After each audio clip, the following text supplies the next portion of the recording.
Hello everyone, welcome to Raksha knowledge channel. अगर आप किसी भी कम्पिटिटिव एग्जाम की प्रिपरेशन कर रहे हैं तो ये वीडियो आपके लिए बहुत ज़्यादा इंपॉर्टेंट होने वाला है। आज हम मुगल काल के उत्तरकालीन शासक और मुगल कालीन शासन व्यवस्था के बारे में पढ़ेंगे, जो कि आपके एग्जाम के पॉइंट ऑफ व्यू से वेरी वेरी इंपॉर्टेंट है। तो देखते हैं। उत्तरकालीन शासक।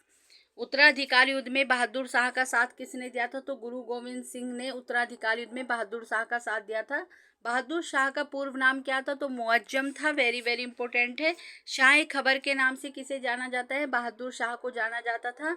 जहांदार शाह ने अपने शासनकाल में लाल कुमारी नाम की वेश्या को हस्तक्षेप करने का अधिकार दे रखा था। ये पूछा जा चुका है क्वेश्चन कि किस शासक ने अपने शासनकाल में लाल कुमारी नाम की वेश्या को हस्तक्षेप करने का अधिकार दिया था? तो जहांदार शाह ने दिया था। नेक्स्ट देखते हैं। शासक निर्माता के रूप में किसे जाना जाता है? तो हुसैन अली खां और अब्दुल्ला खां को शासक निर्माता के रूप में जाना जाता है। इन्हें सैयद बंधु भी कहा जाता है। एक समय मुगल काल में ऐसा भी आया था कि ये जो दोनों भाई थे, जिसे चाहे उसे गद्दी पर बिठाते थे और जब इनका मन करता था तब उसको हटा देते थे। तो इन्हें मुगल काल में शासक निर्माता के रूप में जाना जाता है। हुसैन अली खां, अब्दुल्ला खां। वेरी वेरी इंपॉर्टेंट है, इनके नाम आपको याद होने चाहिए। लपट मूर्ख किसे कहा जाता था? तो जहांदार शाह को लपट मूर्ख कहा जाता था। घरनिक कायर फरुख शेयर को कहा जाता था। रंगीला बादशाह मोहम्मद शाह को कहा जाता था मोहम्मद शाह रंगीला। सैयद बंधु हुसैन अली खां की हत्या किसके द्वारा की गई थी? तो हैदर बेग द्वारा की गई थी। नेक्स्ट देखते हैं। नादिर शाह का दिल्ली पर आक्रमण 1739 ईस्वी में हुआ था। उस समय जो मुगल काल के शासक थे मोहम्मद शाह रंगीला था। ईरान का नेपोलियन नादिर शाह को कहा जाता है, ईरान से था। नादिर शाह भारत से 70 करोड़ रुपए की धनराशि मयूर सिंहासन, जो कि मयूर सिंहासन शाहजहां द्वारा बनवाया गया था, कोहिनूर का हीरा लेकर भारत से वापस लौटा था नादिर शाह। अंग्रेजों का दिल्ली पर कब्जा 1803 ईस्वी में हुआ था, शाह आलम द्वितीय के शासनकाल में। वेरी वेरी इंपॉर्टेंट है, पूछ लिया जाता है कि अंग्रेजों ने सबसे पहले दिल्ली पर कब्जा कब किया था और कौन शासक था? तो 1803 ईस्वी में हुआ था। उस समय जो मुगल कालीन शासक थे शाह आलम द्वितीय थे। नेक्स्ट देखते हैं। पानीपत का तीसरा युद्ध 1761 ईस्वी में हुआ था। अहमद शाह अब्दाली और मराठों के बीच हुआ था। इसमें मराठा ने मुगल साम्राज्य का साथ दिया था, मुगलों का साथ दिया था, और इसमें जो विजयी हुए थे वो अहमद शाह अब्दाली विजयी हुआ था। वेरी वेरी इंपॉर्टेंट है। अहमद शाह अब्दाली का वास्तविक नाम क्या था? तो अहमद खां था, और भारत पर इसने 8 बार आक्रमण किया था अहमद शाह अब्दाली ने। शाह आलम द्वितीय की हत्या कैसे की गई? तो गुलाम कादिर खां द्वारा शाह आलम द्वितीय की हत्या की गई थी। 1857 की क्रांति के समय बहादुर शाह द्वितीय मुगलों का जो बादशाह था, बहादुर शाह द्वितीय थे 1857 की क्रांति के समय, और अंग्रेजों ने बहादुर शाह द्वितीय को बंदी बनाकर रंगून भेज दिया था। ये पूछ लिया जाता है कि 1857 की क्रांति के समय मुगल बादशाह कौन था? तो बहादुर शाह द्वितीय था। मुगल शाह बादशाह द्वितीय को इन्होंने कहाँ पर भेजा था? तो रंगून भेज दिया था। बहादुर शाह जफर भी कहा जाता है, बहादुर शाह जफर द्वितीय कहा जाता है इसे, बहादुर शाह को। मुगलों से स्वतंत्र होने वाले राज्य और संस्थापक देखते हैं। औरंगजेब के समय बाद जो मुगल कालीन जो व्यवस्था थी वो काफ़ी वो हो गई थी। उसके जो शासक थे, औरंगजेब के बाद अयोग्य शासक बचे थे मुगल काल में। तो उसके बाद जो क्षेत्र मुगलों के अधीन थे उनसे अलग अलग होकर स्वतंत्र क्षेत्रों की स्थापना की जा रही थी, स्वतंत्र राज्यों की स्थापना की जा रही थी। जैसे कि अवध मुगलों के अधीन था, लेकिन बाद में शहादत खान ने इसको अपने मुगलों से स्वतंत्र कर लिया था। हैदराबाद देख लेते हैं। हैदराबाद में चिनकिलिच खां और निज़ाम उल मुल्क आसफ जहां द्वारा हैदराबाद की स्थापना की गई थी, एक राज्य बना लिया गया था, मुगलों के अधीन था। ये भी पहले ये पूछ लिया जाता है। चिनकिलिच खां वेरी वेरी इंपॉर्टेंट है। रुहेलखंड में वीर दाऊद थे, वीर दाऊद ने और अली मोहम्मद खान ने रुहेलखंड को राज्य बना लिया था। बंगाल में मुर्शीद कुली खान ने स्वतंत्र राज्य की स्थापना की थी। कर्नाटक में शाहदुल्ला खां द्वारा स्वतंत्र राज्य की स्थापना की गई थी। भरतपुर में चूड़ामन और बदंग सिंह द्वारा स्वतंत्र राज्य की स्थापना की गई थी। बुरहान उन मुल्क किसे कहा जाता था? तो ये उपाधि थी शहादत खां की, मीर मोहम्मद, जो कि मोहम्मद शाह द्वारा दी गई थी, बुरहान उन मुल्क की, जिसने हैदराबाद राज्य की स्थापना की थी। नेक्स्ट देखते हैं।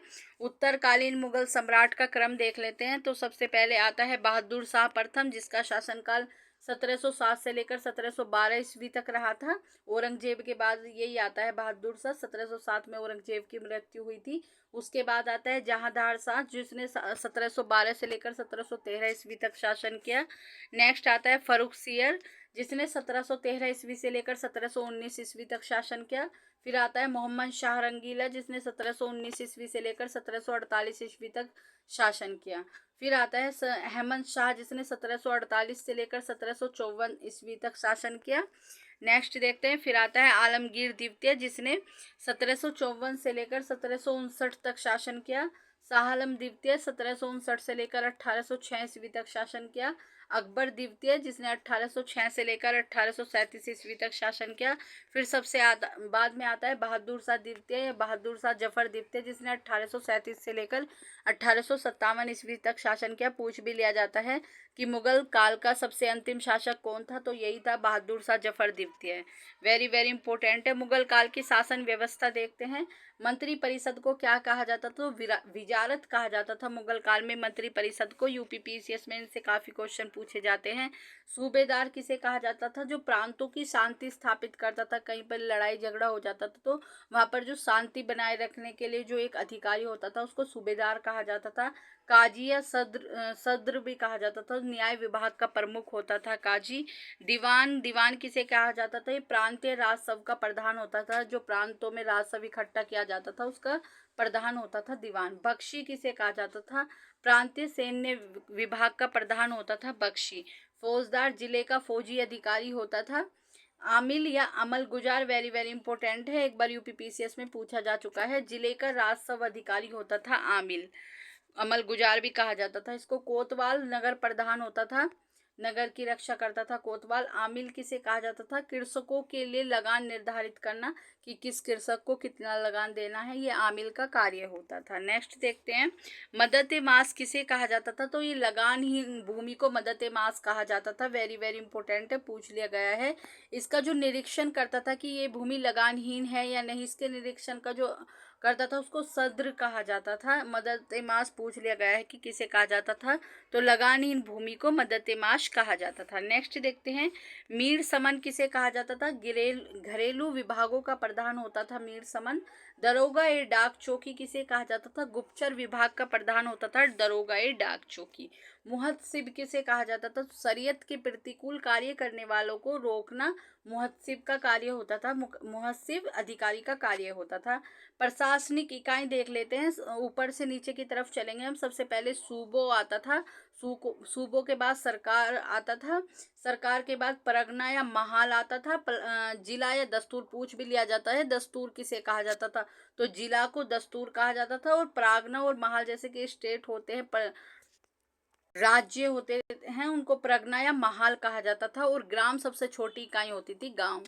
सूबो पूरा एक जो प्रांत था उसको सूबा कहा जाता था। वेरी वेरी इंपॉर्टेंट है। प्रशासन की सबसे छोटी इकाई क्या थी, तो ग्राम थी। ग्राम को मवदा या धी भी कहा जाता था। पूछ लिया जाता है कि मवदा या धी किसे कहा जाता था मुगल काल में, तो गांव को कहा जाता था। मवदा के अंदर छोटी बस्तियों को नागला कहा जाता था। जो गांव में छोटी छोटी बस्तियां होती थी तो उनको नागला कहा जाता था। नेक्स्ट देखते हैं। सरकार की छोटी नई इकाई की स्थापना चकला, ये पूछ लिया जाता है। तो शाहजहां के शासनकाल में इसकी स्थापना हुई थी चकला की। ये सरकार से छोटी इकाई होती है। अभी मैं दिखा, ये यहाँ पर जैसे ये सूबो है, सूबो के बाद सरकार होता था, तो सरकार के बाद यहाँ पर एक नई इकाई आ गई थी चकला शाहजहां के शासनकाल में। वेरी वेरी इंपॉर्टेंट है, पूछा जा चुका है कि चकला जो इकाई थी मुगल काल में ये किसके समय स्थापना हुई थी, तो शाहजहां के समय हुई थी। नेक्स्ट देखते हैं। खालसा भूमि क्या होती थी, तो सरकारी भूमि होती थी जो कि बादशाह के अंडर में होती थी, केंद्र के अंडर में होती थी, उसको खालसा भूमि कहते थे सरकारी भूमि को। जागीर भूमि क्या होती थी, तनख्वाह के बदले दी जाने वाली भूमि। मान लिया कोई मुगल कालीन में काम कर रहा है तो उसको तनख्वाह नहीं दी जाती थी, तनख्वाह के बदले भूमि दी जाती थी, जिससे वो अपना कुछ मतलब पालन कर सके अपने परिवार का। मदद मास किसे कहा जाता था, मदद मास सयूरगल या मिल्क भी कहा जाता था, जो अनुदान में दी जाने वाली लगानहीन भूमि थी, जिस पर लगान नहीं वसूला जाता था, उसको मदद ये मास सयूरगल या फिर मिल्क कहा जाता था। ये पूछ लिया गया है मिल्क किसे कहा जाता था, तो ये लगानहीन भूमि थी, दान में दी जाती थी। राई क्या था, तो राई भू राजस्व हेतु अपनाई जाने वाली पद्धति थी। करोड़ी एक अधिकारी होता था मुगल काल में, जिसकी नियुक्ति 1573 ईस्वी में की गई थी करोड़ी की। अपने क्षेत्र से 1 करोड़ का दाम वसूल करना इसका काम होता था कि जो इसके क्षेत्र अंडर में जो क्षेत्र है उससे 1 करोड़ रुपए वसूल करना। तो ये अकबर द्वारा नियुक्त किया गया था करोड़ी नामक अधिकारी। दहशाला बंदोबस्त 1580 ईस्वी में इसकी स्थापना की गई थी। दहशाला बंदोबस्त की टोडरमल द्वारा इसकी स्थापना की गई थी। इसके अंतर्गत भूमि को 4 भागों में बांटा गया था। दहशाला बंदोबस्त के सबसे पहले आती थी पोजल। पोजल क्या थी? नियमित रूप से खेती की जाती थी पोजल पर, मतलब रेगुलर खेती की जाती थी, इसमें गैप नहीं लिया जाता था। एक फसल के बाद दूसरी फसल नियमित रूप से खेती की जाती थी। प्रति क्या होता था? प्रति भूमि पर 1 या 2 वर्षों के अंतराल पर खेती की जाती थी। मान लिया खेती की है, फिर 1 वर्ष के लिए छोड़ दिया गया है, 2 वर्ष के लिए फिर दोबारा खेती कर ली गई, तो उसको प्रति भूमि कहा जाता था।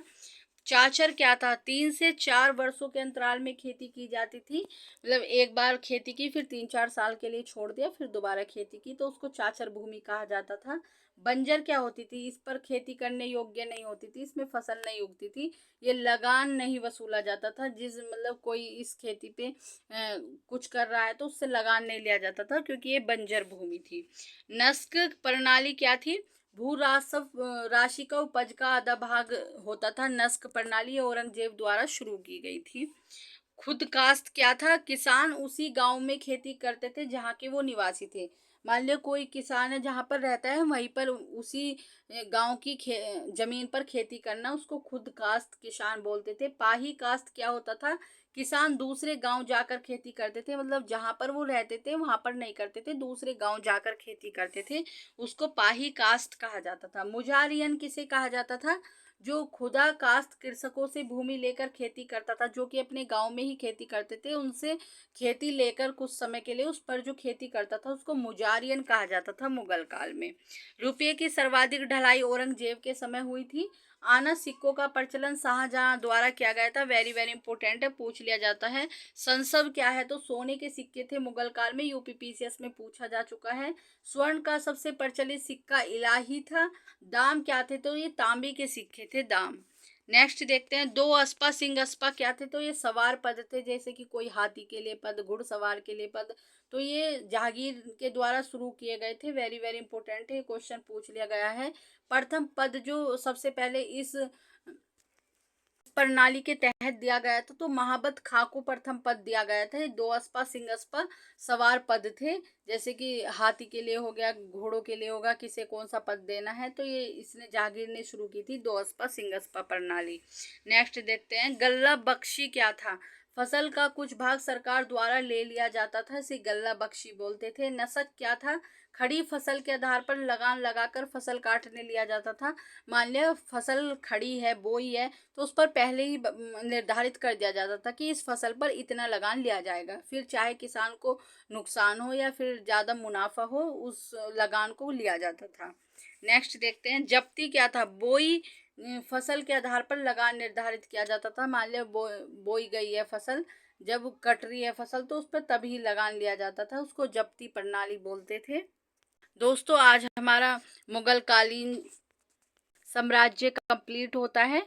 अगर आपने ये सभी वीडियो अच्छे से देखे तो इससे अलग आपको कुछ भी पढ़ने की आवश्यकता नहीं है। इनसे ही आपके एग्जाम में क्वेश्चन देखने को आपको मिलेंगे, चाहे यूपीपीसीएस हो या फिर कोई भी एग्जाम हो, इससे ही आपके क्वेश्चन लगेंगे।